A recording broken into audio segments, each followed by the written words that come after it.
भाई साहब। हाँ, coffee. Thank you. You're welcome. Actually मुझे आपसे एक बहुत जरूरी बात करनी थी, लेकिन अगर आप बिजी हैं तो मैं बाद में चली आती। नहीं ऐसी कोई बात नहीं, बोलो। दरअसल बात यह है कि घर की बड़ी होने के नाते मैंने सोचा मैं अपनी जिम्मेवारियां पूरी कर दूं। मतलब? आप भी अच्छी तरह से जानते हैं, आज तक मैंने कभी भी श्रवण और पुष्कर में फर्क नहीं किया। हाँ मैं जानता हूँ कामिनी, लेकिन बात क्या है मैं समझा नहीं। भाई साहब, श्रवण की उम्र शादी की हो गई है। अब इस उम्र में बेटे को बांधने के लिए बाप से ज्यादा बीवी की जरूरत है। यही सोचकर मैंने मिसेस सिंह और उनकी बेटी को आज शाम की किटी पर बुलाया है। लेकिन भाई साहब, उर्वशी एक बहुत अच्छी लड़की है, जैसा आप चाहते हैं ना बिल्कुल वैसी।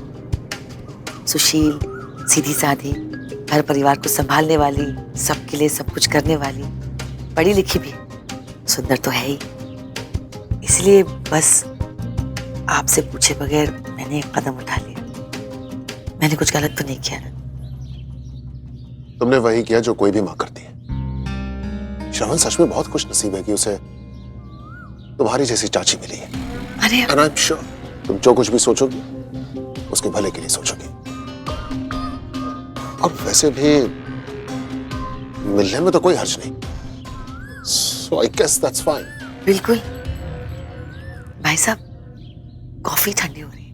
हाँ, बस 6 बजने ही वाले हैं, सबका आना शुरू हो जाएगा अब थोड़ी देर में। मैं चलती हूँ।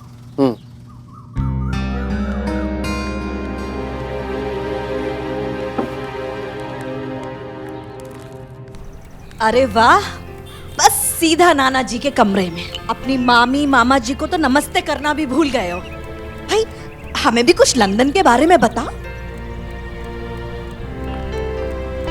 अरे खुश रहो, जीते रहो, जीते रहो। बस बस बस, जीते रहो। हमने सोचा हम सब यहीं आकर मिल लेते तुमसे। बाबूजी से बच के भाग नहीं पाओगे तुम वाकई बहुत हैंडसम हो गए हो। हाँ, नहीं तो पहले एकदम वो दुबले पतले से लंबे से थे नहीं। सॉरी, हाँ उस दिन हम तुमसे मिल नहीं पाए। दरअसल हमें आने में देर हो गई। आई होप तुम्हें बुरा नहीं लगा। तुम्हें देखा तो सोचा कि सॉरी कह दूं। वैसे इतनी बड़ी बात भी नहीं थी। अरे बुरा क्यों लगेगा, हम कोई पराया थोड़ी ना है। अरे बेटा खड़े क्यों हो, बैठो ना। और कॉफी ठंडी हो रही है तुम्हारी, ये लो पियो। शाबाश।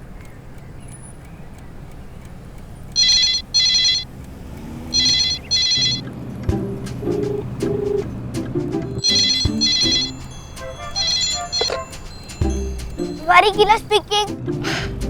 तिवारी किला जी, सुमन बोल रही हूँ। एक छोटा सा काम है, सीक्रेट करोगे ना? हाँ सुमन दीदी बोलो ना, बस आते समय ना एक चॉकलेट लेके आना। ओके, अब सुन।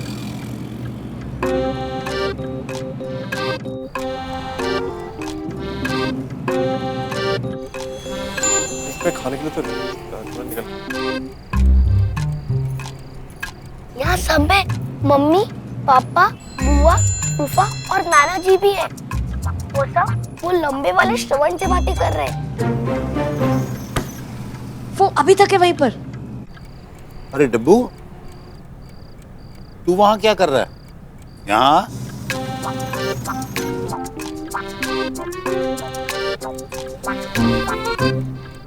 किससे बातें कर रहा है फोन?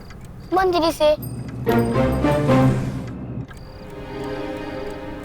वो 6:30 बज गए, उसका कोई पता नहीं। दे फोन। सुमन, ये श्रवण कब से यहाँ आके बैठा हुआ है? और अब तो वो हारने वाला है, तेरा कोई ठिकाना ही नहीं है। सॉरी नानू, वो एक्चुअली बहुत काम था, बहुत बिजी हो गई थी मैं। भाई 10-15 मिनट में तो वो चला जाएगा, कह रहा है उसे कुछ काम है, तू जल्दी से आ जा। जी कोशिश करती हूँ मैं। तुम सब क्या देख रहे हो?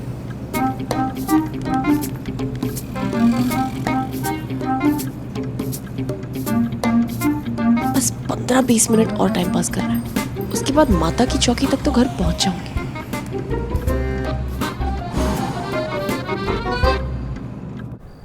नाना जी मैं अभी निकलता हूँ। अरे बेटा उससे मिलके जाना, वो आ रही है। फिर कभी। जयकारा शेरा वाली दा बोल सच्चे दरबार की जय हो। सारे बोलो जय माता दी। मैं नहीं सुनिया जय माता। श्रवण जी बस बस बस, अब आप कहीं नहीं जा रहे। यूएस से जाने की खुशी में हमने घर में माता की चौकी रखवाई है। अब इसकी शुरुआत आप ही करेंगे आरती से। हाँ अब तक तो वो चला गया होगा। सुन, मैं जा रही हूँ।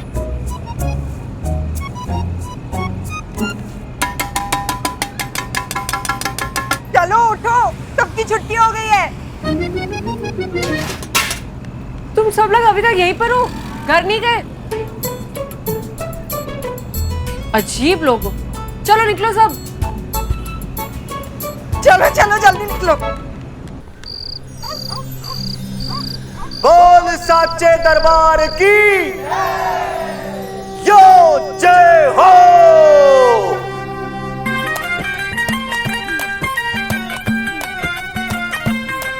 कल रात माता का मुझे ईमेल आया है।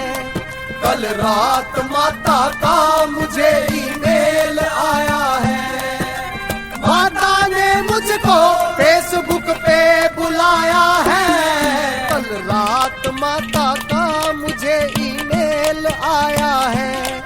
कल रात ये प्रीति कहीं दिखाई नहीं देती। तैयार हो गए। ओहो, तो प्रसाद के वक्त ही आएगी। सेटिंग करेंगे, माता से फोटो शेयर करेंगे। प्रोफाइल पिक्चर में माता ने शेर लगाया है। कल रात माता का मुझे ईमेल आया है। कल रात माता का मुझे ईमेल आया है। कल रात माता का मुझे ईमेल आया है।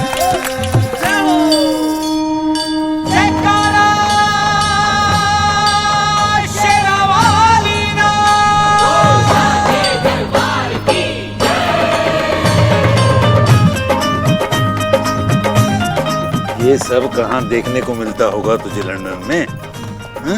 थोड़ी देर बैठ, मैं भी थोड़ी देर बाद जाने वाला हूँ। आजकल ज्यादा बैठो तो कमर जवाब दे जाती है।